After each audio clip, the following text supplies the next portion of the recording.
ओम नमः शिवाय। मैं अंशुमान आप सबका स्वागत करता हूं। इस वीडियो में मैं आपको सिंह राशि यानी लियो साइन का 2021 का राशि फल बताऊंगा। इस साल सिंह राशि वालों के सामने क्या संभावनाएं आने वाली हैं और क्या समस्याएं खड़ी होने वाली हैं, इस पर हम इस वीडियो में विचार करेंगे।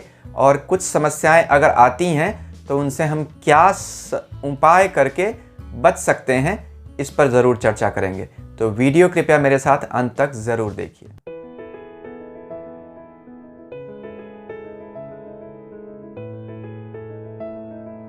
साल 2020 तो कोरोना वायरस की भेंट चढ़ गया। क्या साल 2021 हमारे लिए अच्छा होगा? इस सवाल का जवाब ढूंढने के लिए हमें यह देखना पड़ेगा कि साल 2021 की शुरुआत कैसी होने वाली है। तो आप स्क्रीन पर जो कुंडली देख रहे हैं वह 1 जनवरी 2021 की रात की 12 बजे की है। कन्या लग्न से इस साल की शुरुआत हो रही है, जो एक अच्छा शुभ लग्न है, बुध का लग्न है। बुध, अब देखिए साल का जो नंबर आता है 2021, 2 + 2 + 1 = 5, यानी 5 नंबर। अंक ज्योतिष में 5 नंबर बुध का नंबर माना जाता है और बुध लक्ष्मी का स्वामी है। यानी बुध से हम क्या देखते हैं? फाइनेंस। बुध से हम अर्थव्यवस्था देखते हैं, बुध से इकोनॉमी देखते हैं और व्यापार देखते हैं। वैसे भी बुध को विष्णु स्वरूप कहा गया ज्योतिष में। तो यह लग्न तो बहुत ही शुभ है। बुध जो लग्न का स्वामी है वह चौथे स्थान में बैठा हुआ है। साल की शुरुआत में देखें तो जो लग्न है वह हस्त नक्षत्र में उदय हो रहा है। हस्त नक्षत्र चंद्रमा का नक्षत्र है और चंद्रमा अपनी ही राशि में 11वें लाभ स्थान में बैठा हुआ है। यानी यह स्थिति बड़ी अच्छी है। चंद्रमा लाभ स्थान में बैठना यानी साल में सभी लोगों को धन की प्राप्ति जरूर होगी। अब अगर आप देखिए तो चंद्रमा भी स्वयं पुष्य नक्षत्र में बैठा हुआ है। पुष्य एक अच्छा नक्षत्र माना जाता है व्यापार के लिए और सभी शुभ कामों के लिए। यह शनि का नक्षत्र है। शनि स्वयं मकर राशि में बैठे हुए हैं। बुध को अगर देखिए तो बुध भी पूर्वाषाढ़ा नक्षत्र में बैठे हुए हैं, जो शुक्र का नक्षत्र है। कन्या लग्न के लिए शुक्र भाग्य के स्वामी बनते हैं। तो यहाँ नक्षत्रों की स्थिति, ग्रहों की स्थिति, राशियों की स्थिति बड़ी ही अच्छी दिख रही है। इसके अलावा साल की शुरुआत में ही मंगल भी अपनी ही राशि में बैठे हुए हैं। साथ ही साथ राहु और केतु अपनी अपनी उच्च राशियों यानी वृष और वृश्चिक में बैठे हुए हैं। तो ये जो 4-5 प्रमुख ग्रह हैं उनकी स्थिति बहुत अच्छी है और सभी नक्षत्रों की स्थिति अच्छी है। तो जैसा स्वस्ति वाचन मंत्र में कहा जाता है, तदैव लग्नम सुदिनम तदैव ताराबलम चंद्रबलम तदैव विद्याबलम दैवबलम तदैव लक्ष्मी पतयम तेम गृहम स्मरामि। यानी चंद्र का बल, तारा का बल, देवता का बल, विद्या का बल देख लीजिए। अगर लक्ष्मीपति की आराधना से, उनके नाम से सब शुरू करते हैं तो सब कुछ शुभ होता है। तो साल का शुरुआत का जो लग्न है लक्ष्मीपति का ही लग्न है और साथ में तारा का, नक्षत्र का, देवता का, चंद्रमा का, सबका बल बहुत अच्छा है। तो साल सबके लिए अच्छा जाना चाहिए। तो आइए देखते हैं कि पूरे साल हमारा जीवन कैसा चलेगा। यानी इस वीडियो में हम देखेंगे कि हमारा करियर, नौकरी, व्यापार की स्थिति कैसी रहेगी, पारिवारिक स्थिति कैसी रहेगी, माता पिता का स्वास्थ्य, पत्नी का स्वास्थ्य, पत्नी की वेलबींग, बच्चों का स्वास्थ्य, उनकी शिक्षा और हमारे धन की स्थिति पूरे साल कैसी रहेगी।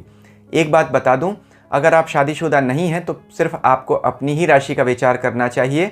लेकिन अगर आप शादीशुदा हैं तो आपके पार्टनर की राशि पर भी आपको ज़रूर विचार करना चाहिए, क्योंकि पति पत्नी के कर्म और भाग्य आपस में जुड़ जाते हैं। शास्त्र कहते हैं कि हमारे पाप पुण्यों के साक्षी 14 विभूतियाँ होती हैं। कौन? सूर्य, अग्नि, आकाश, वायु, इंद्रियां, चंद्रमा, संध्या, रात, दिन, दिशाएं, जल, पृथ्वी, काल व धर्म। यह 14 विभूतियाँ हैं। हमारी 12 राशियाँ होती हैं, उनमें 2 सूर्य व चंद्रमा जब घूमते हैं यानी 12 + 2 14, तब हमें अपने पाप पुण्यों का फल मिलता है। तो यह फल पति पत्नी दोनों को मिलकर भोगना पड़ता है। इसीलिए दोनों की कुंडलियों का साथ में विश्लेषण जरूर करना चाहिए। साथ ही यह भी देख लीजिए कि जो ग्रह फल हमें मिलते हैं वह महादशा, अंतरदशा व गोचर के हिसाब से मिलते हैं। तो यह वीडियो मैं गोचर के हिसाब से बता रहा हूँ। आपको अपनी महादशा का ज्ञान ज़रूर होना चाहिए। वह भी देख लें किस ग्रह की महादशा चल रही है, उसके हिसाब से भी आपको फलों में चेंजेस हो जाएंगे। साथ ही यह भी देख लीजिए कि जिस ग्रह की महादशा चल रही है या आपकी राशि का जो स्वामी है वह जिस राशि में जाता है उस राशि में आपकी जन्म कुंडली में सर्वाष्टक वर्ग में कितने बिंदु पड़े हुए हैं। अगर 4 से ज़्यादा बिंदु हैं तो अच्छा फल होगा, 4 से कम हैं तो समस्याएं आएंगी। यह तो वो लोग विचार करते हैं जिनको कुंडली की थोड़ी जानकारी है ज्योतिष की।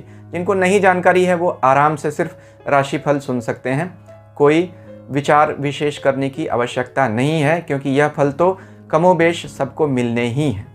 अगर आपको यह वीडियो पसंद आ रहा है तो कृपया मेरे चैनल को सब्सक्राइब कीजिए और सब्सक्रिप्शन बटन के साथ लगी घंटी को ज़रूर दबा दीजिए। सिंह राशि वाले लोग स्वभाव से निडर और गो गेटर होते हैं, यानी जिस लक्ष्य पर निगाह जमा लेते हैं उसे हासिल करके ही रहते हैं, चाहे उसका शिकार ही क्यों न करना पड़ जाए। यानी जो चाहिए वो तो फिर किसी भी कीमत पर चाहिए, चाहे उसके लिए कितनी भी मेहनत करनी पड़े। तो यह इस राशि के लोगों की सबसे बड़ी खासियत होती है। इस राशि के लोगों की समस्याएं क्या होती हैं? इम्पल्सिव होते हैं, बहुत जल्दबाजी में रहते हैं और कभी कभी सामने के खतरों को बिल्कुल नज़रअंदाज करते हुए कूद पड़ते हैं। तो पूरे साल अगर आप देखें तो सिंह राशि वाले लोग ऐसे खतरों में कूदते हुए नज़र आएंगे। बहुत बार अपने आप को ऐसी मुश्किलों में फंसा लेंगे जहां सिर्फ और सिर्फ थोड़ा सा दिमाग का उपयोग करके और थोड़ा सा धैर्य लेकर रखने से वह इन समस्याओं में नहीं पड़ते, ऐसा वह बाद में सोचेंगे। लेकिन इस साल में बहुत अच्छी संभावनाएं भी आने वाले हैं। खास तौर पे गुरु का जो गोचर है, वह गुरु का गोचर, बृहस्पति का गोचर अप्रैल के बाद सिंह राशि वाले लोगों के लिए व्यापार में कई तरह की संभावनाएं लेकर आ रहा है। तो आइए देखते हैं सिंह राशि का पूरे साल का क्या रहेगा, उनके लिए क्या संभावनाएं रहेंगी और क्या समस्याएं रहेंगी। साल के शुरुआती दिनों में ही अगर देखें तो गुरु और शनि इनके छठे भाव से गोचर कर रहे हैं। छठा भाव रोग, शत्रु और ऋण का होता है। अब महर्षि पराशर, भृगु ऋषि सभी यही कहते हैं कि छठे भाव से किसी भी शुभ ग्रह का गोचर करना अच्छा नहीं होता है, खास तौर पर बृहस्पति जैसे ग्रह का, क्योंकि बृहस्पति का स्वभाव होता है किसी भी चीज़ में वृद्धि करना। तो बृहस्पति जब तक आपके छठे भाव से गोचर करेंगे, बृहस्पति इन समस्याओं में वृद्धि करते रहेंगे, यानी रोग, शत्रु और ऋण में। हाँ, यह भी बात ज़रूर ध्यान रखने वाली है कि शनि इसी समय छठे भाव में ही रहेंगे अपनी राशि में। तो शनि जैसे पाप ग्रह का छठे भाव में गोचर करना रोग, शत्रु और ऋण का नाश भी करता है। यानी क्या दिख रहा है? रोग, शत्रु और उधार आ भी रहे हैं और जा भी रहे हैं। यानी इन समस्याओं से आपको 2-4 भी होना पड़ेगा और फिर आप इन समस्याओं से निकलने में भी कामयाब रहेंगे। लेकिन कब ये समस्याएं आपको ज़्यादा तकलीफ देंगी? देखिए, सूर्य 14 फरवरी तक, 14 जनवरी से 14 फरवरी तक सूर्य मकर राशि में रहेंगे, जहां पे शनि बैठे हुए हैं। यानी सूर्य और शनि का एक साथ इकट्ठा होना बन रहा है जनवरी और फरवरी में। शनि सूर्य के सबसे प्रबल शत्रु हैं, तो अपने शत्रु के साथ सूर्य का बैठना, यानी आपकी राशि के स्वामी का, वो भी छठे भाव में समस्याएं आते हुए दिखा रहा है। कुछ गुप्त शत्रु आपको ज़रूर तकलीफ दे सकते हैं। स्वास्थ्य की समस्या ज़रूर आती हुई दिख रही है, क्योंकि लग्नेश का छठा गोचर करना किसी भी लिहाज से अच्छा नहीं माना जा सकता है। हाँ, साल की शुरुआत के 14 दिन ज़रूर सूर्य बुध का बुधादित्य योग आपकी राशि से 5वें स्थान में विद्या, संतान और पद प्राप्ति के स्थान में बन रहा है। तो साल के शुरू के 14 दिन तो ठीक हैं, लेकिन 14 जनवरी से 14 फरवरी का समय आपको वाकई बहुत टेस्ट करेगा। इस दौरान आपको धैर्य बनाकर रखने की ज़रूरत है, क्योंकि शनि भी अस्त रहेंगे पूरे 1 महीने सूर्य के साथ रहने की वजह से। अगर 4 बड़े ग्रहों की बात करें, गुरु, शनि, राहु, केतु, जिनका गोचर आपकी राशि स्वामी सूर्य के बाद सबसे इम्पॉर्टेंट स्थान रखता है, तो वह गोचर आपके लिए लगभग सब अच्छा ही दिख रहा है।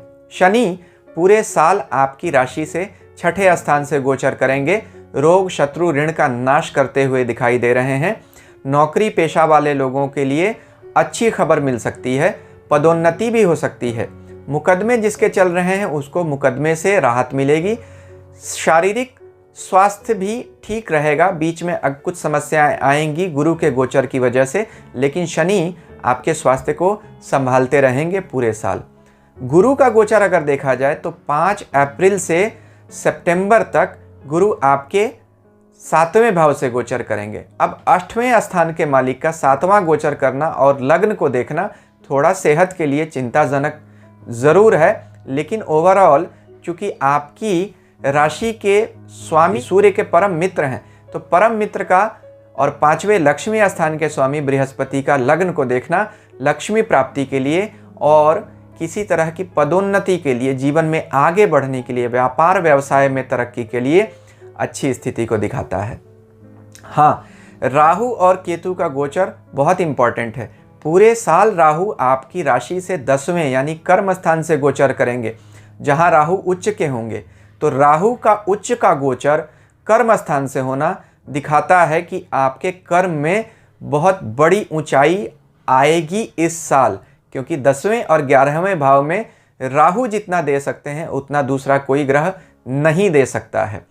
केतु का 4थे भाव में उच्च का गोचर करना यह कुछ पारिवारिक समस्याएं तो ज़रूर दिखाता है। हृदय संबंधी रोग से आपको तकलीफ हो सकती है। 4था भाव मन को भी दिखाता है, माँ को भी दिखाता है और पारिवारिक सुख शांति को दिखाता है। केतु जहाँ बैठते हैं उस भाव में उलझन बढ़ाते हैं। अगर उच्च के भी होते हैं तब भी उलझन बढ़ाते हैं, बाद में रास्ता निकाल कर देते हैं। तो केतु का पूरे साल आपके 4थे भाव से गोचर करना यह दिखाता है कि आपको लगभग पूरे साल किसी न किसी तरह की पारिवारिक स्थितियों में उलझना पड़ेगा, जिसमें आपको अपने धन का और अपनी ऊर्जा का बहुत बड़ा हिस्सा खर्च करना पड़ेगा। तो यह चारों बड़े ग्रहों का गोचर यही दिखा रहा है, आपके साथ पूरे साल यह पैटर्न होगा। अब देखते हैं कि आपकी राशि के स्वामी सूर्य किस किस महीने में क्या क्या ग्रह स्थितियां बना रहे हैं, उन महीनों में आपके साथ क्या घटनाएं होती हुई दिख रही हैं। तो साल के शुरू के 14 दिन सूर्य और बुध 5वें स्थान में बैठे होंगे आपकी विद्या और संतान के भाव में। साल की शुरुआत अच्छी होने वाली है सिंह राशि वालों के लिए।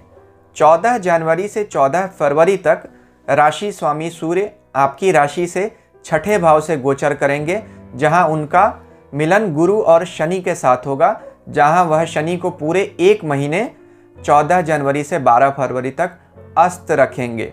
तो इस दौरान आपको समस्याएं आती हुई दिख रही हैं। राशि स्वामी भी 6ठा, और जो ग्रह आपको शत्रुओं से और मुकदमों से या परेशानियों से बचा सकता था शनि, वह भी अस्त है, तो वह समस्याएं बढ़ाएगा। 14 फरवरी को सूर्य आपकी राशि से 7वें भाव में गोचर करेंगे, जहां वह पूरे 1 महीने यानी 14 मार्च तक रहेंगे। राशि से 7वां गोचर राशि को तो बल ज़रूर देगा, यानी आपके लग्न को सूर्य पूर्ण दृष्टि से देखकर बल देंगे। तो जो समस्याएं 14 जनवरी से फरवरी तक आ रही थी उनमें आपको कुछ सुधार होता हुआ ज़रूर दिखाई देगा, लेकिन पारिवारिक समय यह अच्छा नहीं है, क्योंकि इसी बीच में मंगल भी 22 फरवरी को आपके राहु के साथ बैठ जाएंगे आपके 10वें स्थान पर, और वहां से आपके 4थे स्थान यानी परिवार के स्थान को देखेंगे। अंगारक योग बनाकर मंगल राहु का समय होगा। तो यह समय कुछ खास नहीं दिख रहा है परिवार की दृष्टि से। 14 मार्च को सूर्य आपकी राशि से 8वें गोचर करेंगे। 8वां भाव अचानक होने वाली समस्याओं को दिखाता है, सेहत की समस्याओं को दिखाता है। हाँ, यह समय उन लोगों के लिए बहुत अच्छा होगा जो किसी इंश्योरेंस के फील्ड में काम करते हैं, डॉक्टर हैं या किसी टेक्नोलॉजी फील्ड में हैं, उनके लिए यह समय अच्छा है। बाकी जो नौकरी करने वाले लोग हैं उनके लिए, या व्यापार करने वाले लोग हैं, उनके लिए समय कुछ खास अच्छा होता हुआ दिखाई नहीं दे रहा है। 14 अप्रैल को आपकी राशि के स्वामी सूर्य अपनी उच्च राशि मेष में चले जाएंगे, जहां वह पूरे 1 महीने तक 14 मई तक रहेंगे, और आपकी राशि से 9वें यानी भाग्य स्थान से उनका गोचर होगा। भाग्य से गोचर करना भाग्य को बहुत उछाल देगा। उसी समय राहु भी आपके 10वें में है, मंगल भी आपके लग्न से 9वें भाव के यानी कि भाग्य के स्वामी होकर 10वें में बैठे हैं, तो बहुत अच्छे राजयोग इस दरमियान बनते हुए दिखाई दे रहे हैं। अप्रैल और मई के महीने में आपको लंबी उड़ान भरने का मौका ज़रूर मिलेगा। 14 मई को सूर्य अपनी राशि से 10वें स्थान यानी कर्म स्थान से गोचर करेंगे। कर्म स्थान से लग्नेश का गोचर या राशि स्वामी का गोचर काम में उछाल तो ज़रूर लाता है, लेकिन कुछ ट्रिक यहाँ ज़रूर है, कुछ समस्याएं ज़रूर आती हुई दिख रही हैं। देखिए, आपकी राशि से 10वें स्थान कर्म स्थान में राहु देव भी बैठे हुए हैं, जो सूर्य के प्रबल शत्रु हैं।